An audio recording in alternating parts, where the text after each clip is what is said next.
So last week ended on a high note.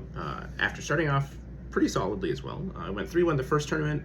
Losing to the channel nemesis Goblin Biker, which is even better now. So that's frustrating. But then night 2, I went 3-0-1, drawing against the mirror match because I made the mistake of not conceding in time, which is a part of improving that I think goes undervalued a lot, so we'll look at that. And then, of course, in the last night, I went 3-0. It was a small tournament, but I went 3-0, and that was really solid. So it was a pretty good week overall.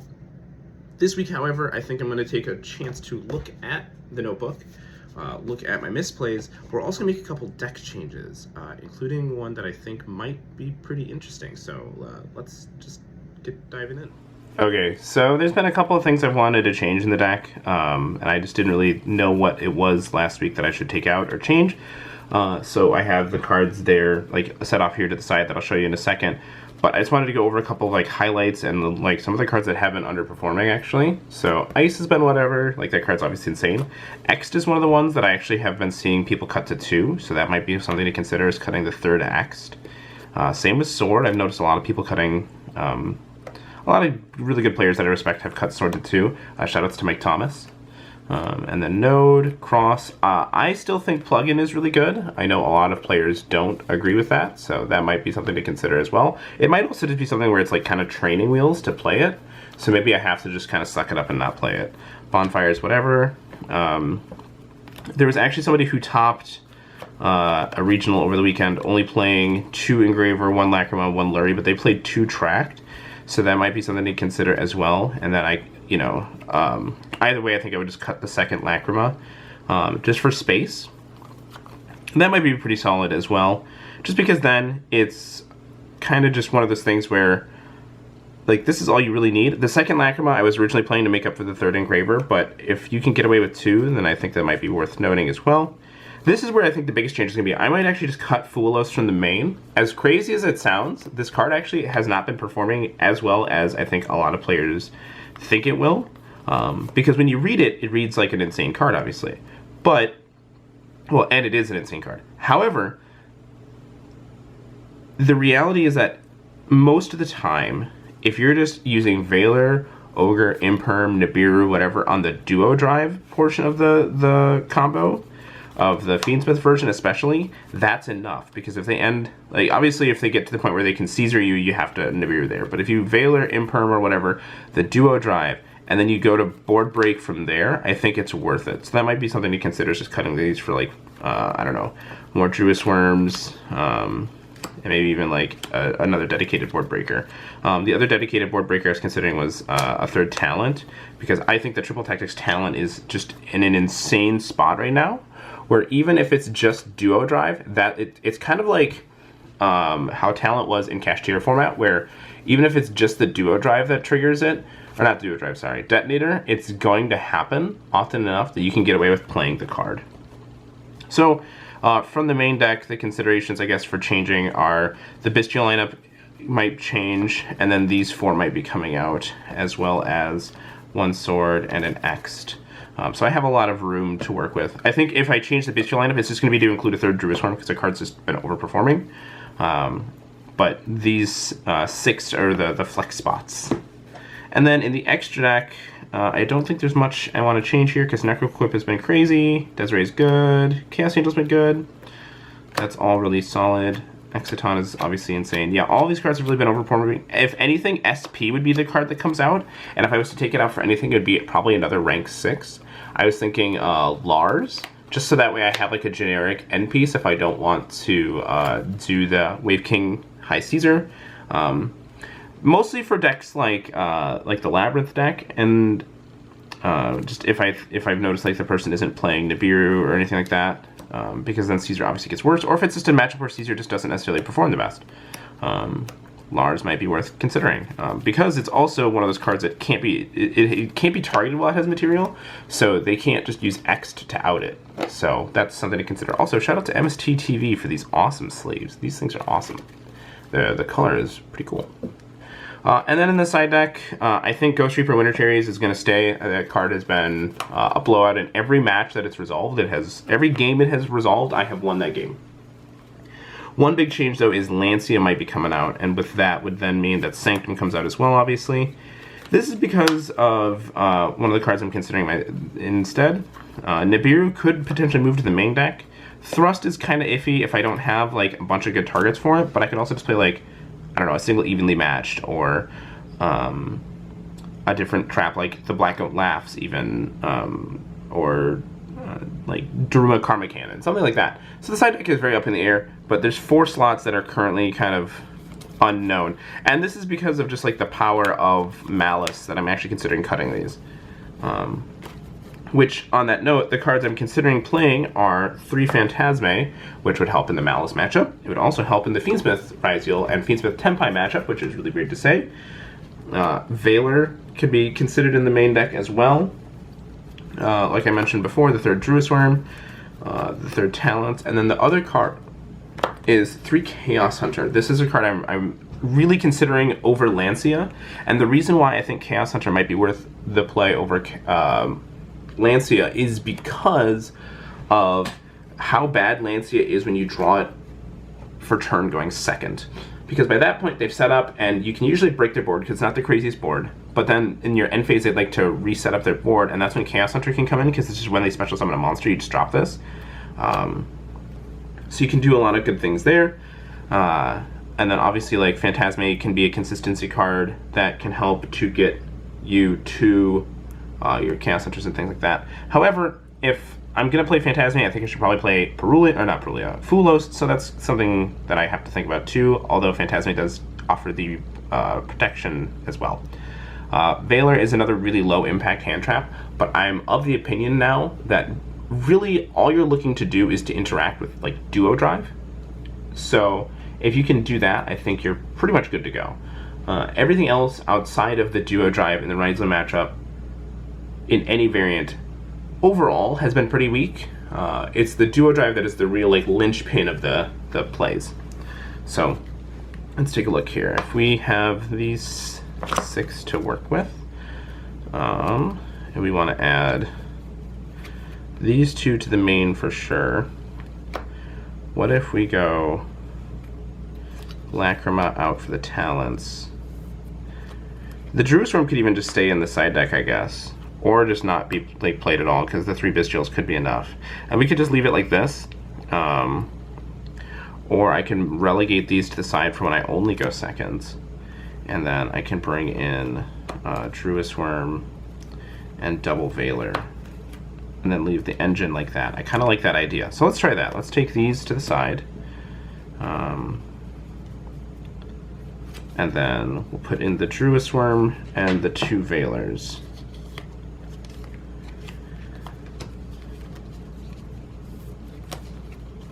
Also, if you guys want to pick up any of these cards, go ahead and use the affiliate link down below. A little portion of that comes back to the channel, so you're helping me out while helping yourselves out, which is pretty good.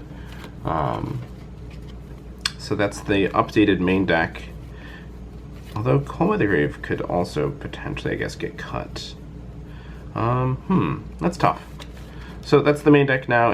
For hand traps we have 2 Valor, the 4 Bystials, 3 Imperm, and the 3 Ash. So we end up having 3, 6, 9, 12 hand traps, and then we have Call by the Grave, 3 Talent, and 3 Econ. So our non-engine is pretty darn strong. But you're also going to notice that the vast majority of my hand traps are really centered around stopping Duo Drive, and that's actually because I'm playing the 6 take cards. So that's why you see that, and you don't see cards like Nibiru in the main deck. I don't want the Duo Drive to go away. I actually want it to stay on the field so I can take it and not have to use mine. And then in the side deck, if we're going to side Fulos, I guess that's kind of just like a mandatory card at that point. And then we have Nibiru, Ghost Reaper Mulcharmies, so that's 9, 10, 11, 12, 13, 14. And then I need to find something to... I guess I could take these out, but then that makes this weaker. This is where it gets tough, because I might have to just actually cut the Fuloses entirely and the Sanctum if I want to play Chaos Hunters, and then I need to find something else to side.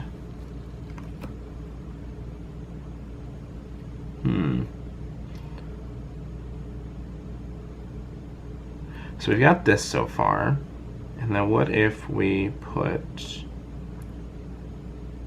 I guess D-Barrier isn't the worst card on its own, so that could be an option. I could also relegate Call by the Grave to the side deck, and then put a third Veiler in the main deck.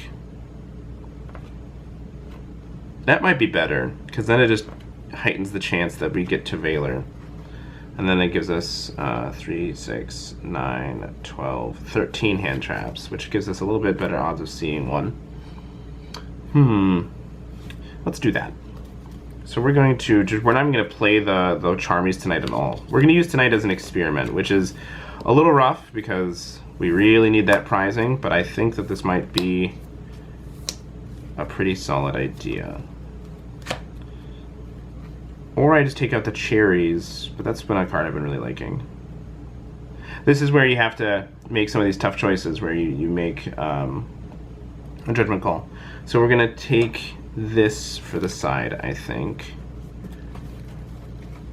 Or better yet, we'll do these, and then we're actually gonna grab a different trap card. Just a random one of Blowout Trap.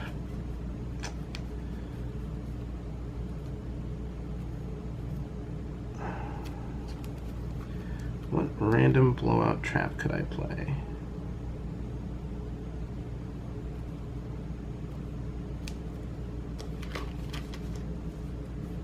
Well, when I go first, I think it'll just be Destructive Daruma Karma Cannon. I think so. This will also help with the Malice matchup, so it'll give us a trap that I can side in when I go first. So that's going to be our side deck thing. We're going to have 3 Chaos Hunters, 1 Duster, 2 Thrust, Karma Cannon, different Dimension Ground, and D-Barrier, and then 3 Cherries, 3 Nibiru. So that's going to be our side deck for tonight. Let's see how this goes. All right, just finished round 2. We're 1-1. Round 1, we played against my nemesis. You know, every time it's here, I have to play against it. Goblin Biker. We ended up winning game 1 after a very long grind game. Where he just didn't open up with like pretty much anything, and then game 2 he quickly won, and then game 3 I died. So what can you do? He played through my like Daruma Karma Cannon and everything in game 3, which sucked. But round 2 we just played against Malice Sky Striker, and that was a pretty quick match. You guys can see in the footage how game 1 went. There was a lot of back and forth. It was very grindy, but he ended up taking it. And then game 2, I quickly won. And then game 3, I opened up with Fiendsmith in Paradise, Ice Ryziel, Triple Tactics Talent, Ash Blossom and Joyous Spring, and Chaos Hunter. So the Chaos Hunter really put in a lot of work because he normal summoned the White Rabbit, set the trap that summons from deck, activated it by banishing the White Rabbit. I used Ash Blossom on that, and then when he special summoned back the White Rabbit, I activated Chaos Hunter, sending Fiendsmith in Paradise, locking him down basically. And then on my turn, I normal summoned Ice, grabbed Sword to grab another Ice, and then when I made the Duo Drive, he ashed it, which then let me use Triple Tactics Talent to take his White Rabbit, and then I could attack with all 3 of those monsters plus the Ice that I had special summoned from my hand after that for a game. So it was a very quick 2 rounds. We have 2 rounds left. Hopefully we can continue to make up for round 1, and we can end 3-1 with some prizing. Just finished round 3, and we just took down a Fiendsmith Ryziel mirror match. Unfortunately, we didn't get any footage of that one. I just wasn't feeling up for recording, and time was kind of a crunch, but we took it down pretty quick, 2-0.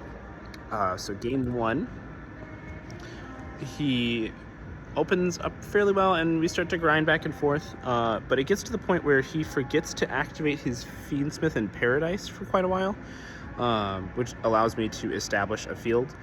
So unfortunately for him, I got to actually play, which then put me far enough ahead that I could outgrind him, and then that was game 1. Game 2, he summoned Ice and then started to go to do the Fiendsmith combo, and when he summoned the Exotonite, I used Ghost Reaper Winter Cherries to hit the Requiem, leaving him with just a random Excitonite on the field, and then like no way to get any Ryzeals to graveyard, so he couldn't use the node that he had searched off of the X. I think he should have searched Sword, but you know, that was a mistake on his part that, you know, we talked about afterwards. Eventually, it gets over to me, and I summon. I get to the point where I have Necroquip Princess out, and I attack. And he doesn't use Excitonite, even though I'm ahead in cards. He should have gone like Chainlink 1, Debarrier, Chainlink 2, Excitonite, cleared the field, and then saved the Excitonite for later. He doesn't do that, and then I'm far enough ahead that when I get into Beer him on his turn, he can't really do anything to come back, and on the next turn I just quickly kill him. So we are 2-1, waiting on the last round, and hopefully we can still walk away some. Just finished round 4. We played against Labyrinth, which is a terrifying matchup.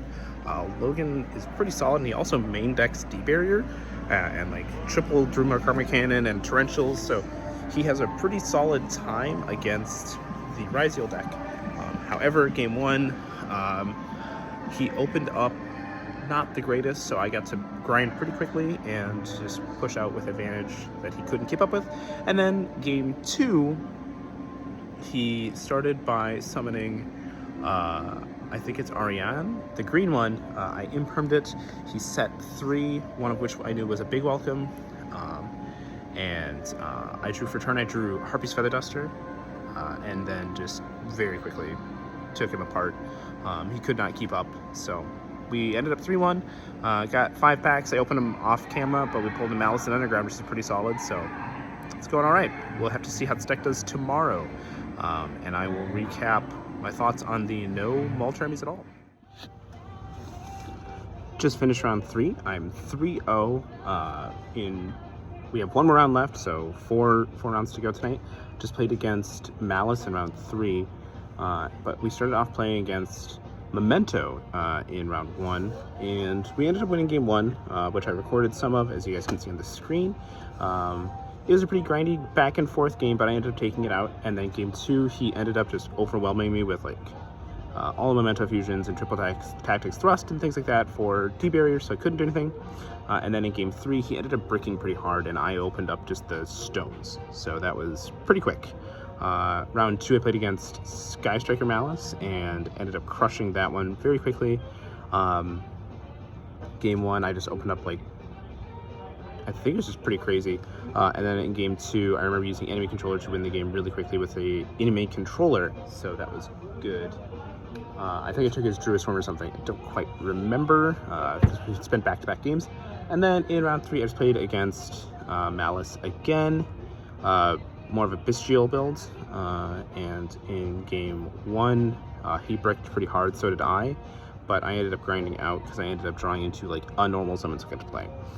Then game 2, he drew all 3 Druid Swarms and then stopped the ice effect, and I just couldn't extend, so I lost. Which was interesting because I don't feel like you're supposed to stop ice most of the time. But I mean, I guess in the Fiendsmith version, it's if you have an extender, then you are locked out of the Fiendsmith stuff most of the time, so I guess it makes sense. And then in game 3, he just unfortunately drew very poorly. He had Shifter, but I had just enough to push through it all, so we are 3-0, 1 round left, and we'll get a prize. Just took out round 4. We played against pure Ryzeal this time. We went to game 3, which was pretty close, actually. Game 1, we both opened really well, so it was really back and forth. We ended up grinding out that game. Game 2, I ended up using Ghost Reaper and Winter Cherries, as well as Effect Veiler on his turn. I used Veiler on the Detonator, so he didn't have any of those. But he was able to still establish Baguska, Duo Drive, and he had Judgment. And I only had 1 push, so I couldn't push through everything, and I ended up getting outgrinded there pretty hard, which sucked. And then game 3, I opened up nothing but Fiendsmith cards. Literally nothing but Fiendsmith cards, and Imperm, Call by the Grave, and D-Barrier, so I was feeling okay. He ended up bricking, and the cards were just enough to get me there. So we were just waiting on our prizes, and we'll head home. Round 1 is in the bag. We are 1-0. It's pretty small today.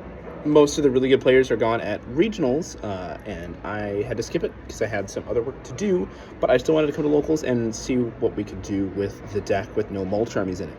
and I played against Mimighoul round 1, which went pretty well. He won the die roll. I rolled Snake Eyes, which is not good, obviously. And he opened up with like the full combo, and I think I opened up with like a single hand trap, and it didn't do much.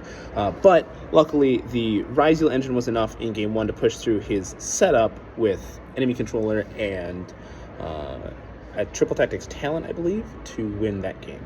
Game 2, he opened up with the full combo again, but this time I opened up with double enemy controller.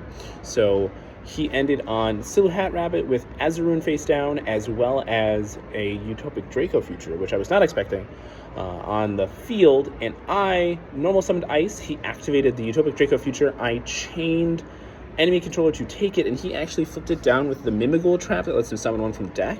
So then I still took the Utopic Draco Future and flipped it back up, giving it a live negate again, which is really good. And then proceeded to just combo off from there thanks to my enemy controllers and things like that, and ended up winning very quickly. It's only 3 rounds. Prizing is going to be pretty minimal tonight, but hopefully we can pull something good. All right, just finished round 2, and I'm 2-0. I just faced against Shadal Invoked, and unfortunately I don't think anybody really wants to be on camera today. It's pretty like chill crowd, and I don't think they really want to record, which is totally fine. So that's unfortunate, but it is what it is. I'll probably just have like my pack opening going as the B-roll for this tournament, or I'll have something for the night before. Figure it out. Anyway, game 1, I won the die roll, opened up all Fiends with cards, which is really weird. And then I ended up getting to the point where I could summon Necroquip Princess, and then activated Engraver to add Tracks, and off of the Necroquip draw, I drew Sword Ryzeal, which was absolutely crazy. And then from there, or was it? No, it was X Ryzeal. That's how I got to do this play. I drew X Ryzeal, which was the best draw possible. So we did the rest of the Fiendsmith line, got the Lacrimate back of the field with Agdam Day, and then special summon X Ryzeal, and then did the full Ryzeal combo. So he had to play through Detonator with 3 materials, a plug-in, a face-down enemy controller, and then a Desiree coming back as well. Quick game, couldn't really do anything. Game 2 was very much the same, actually. We ended up doing the same basic line, and this time he couldn't really do anything. Oh, game 1 he actually did manage to break the board. He used Super Polymerization on Desiree and Detonator to break the board, which is pretty good, and then had summoned Mud Dragon of the Swamp. Unfortunately, I didn't get to use the Desiree effect to send the Winda or the Aggregator that was under the Detonator, because he was actually locked under his own Winda and he had searched for a Fight for Patchwork, so I wanted to make sure he didn't have access to more fusions. So, couldn't really do anything with that, but it is what it is. Game 2, I ended up going first, did my full combo. He then normal summons Alistair. I use Cross to negate, and he sets 1 card and passes turn. I then I use Agdam Day in his end phase to bring back the Desiree and attack, and he just simply can't do anything because his deck doesn't really have any pushes. So we are 2-0, 1 round left. I'm either playing against Chimera or Pure Ryzeal. Either way, I'm feeling pretty confident.